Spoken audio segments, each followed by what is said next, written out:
Governor Romney's tax plan proposes to cut taxes across the board by 20% and offset lost revenue by closing undisclosed loopholes and eliminating deductions. President Obama, on the other hand, has proposed to allow share tax cuts for the very wealthy to expire while extending tax cuts for the middle class. Most experts will have questioned whether the math will work for either plan as a way to spur economic growth without exploding the debt. Do you support either plan, and if so, can you explain how the math will work in making that happen? Thank you very much. Well, I have my own plan. So, you know, I know we like to be pigeonholed, and certainly I like to be joined at the hip with other Republicans. I'm sure Representative Tsongas, well, she is, because she votes 95% of the time with the leadership of the party.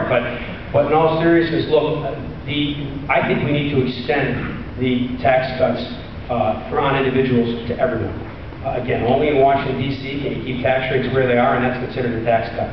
That's like, that would be like my walking by your house and not robbing it and tell you that I gave you money today.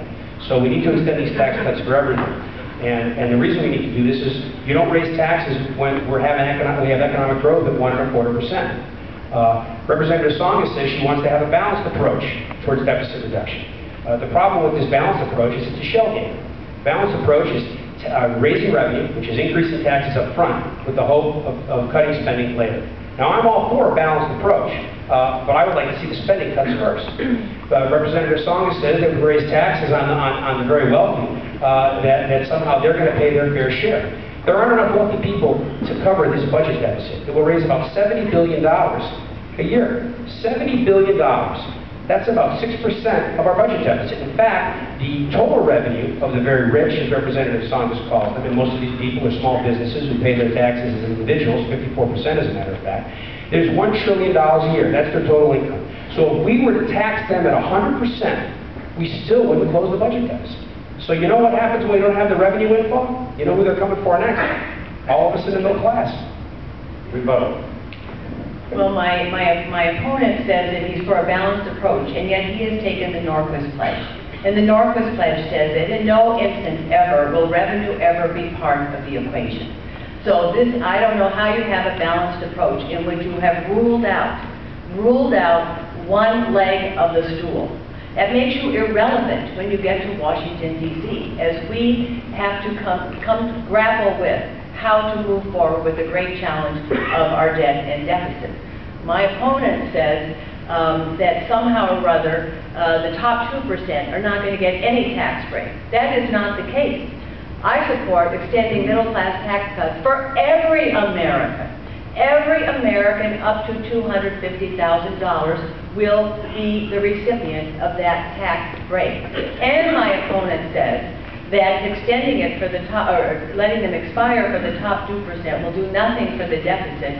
The reality is we confront what we call the sequester, $1.2 trillion of cuts that we need to come up with by the end of the year over a 10-year period. If we let the tax credits for top 2% of Americans who've done so well, nobody begrudges them that. If we let those go, if we let those expire, that will raise $800 billion over 10 years. That goes a long way toward dealing with the first piece of the sequester. And I have voted for the Budget Control Act, which already puts in place $900 billion worth of cuts on both sides of the equation, defense and non-defense spending. This is a good point. Representative Tsongas and I have a philosophical difference. Representative Tsongas believes in an ever-growing government that's paid for in our tax time. Representative Tsongas believes that we're the federal government's ATM, their cash machine, to access whenever they want to grow the government. Now, Representative Tsongas, you said $800 billion over 10 years. I said that's about $80 billion a year. I think I said $70 billion, but we're 80. That is $80 billion of a $1.2 trillion deficit is not even going to make a dent. That is a rounding error in our budget deficit. So my point is that I am all for a balanced approach. You would prefer raising taxes first with the hope of having spending cuts later. Why don't we try the spending cuts first? And then we can see if we have to raise taxes. And I can tell you one thing, if we cut taxes, or keep taxes where they are, cut taxes for small businesses from 35% to 25%, and close some of these loopholes that we give to businesses when they move their businesses offshore, let's close that and give them a tax credit for moving back. I would be very, very surprised if we're going to have to raise taxes. Last comment.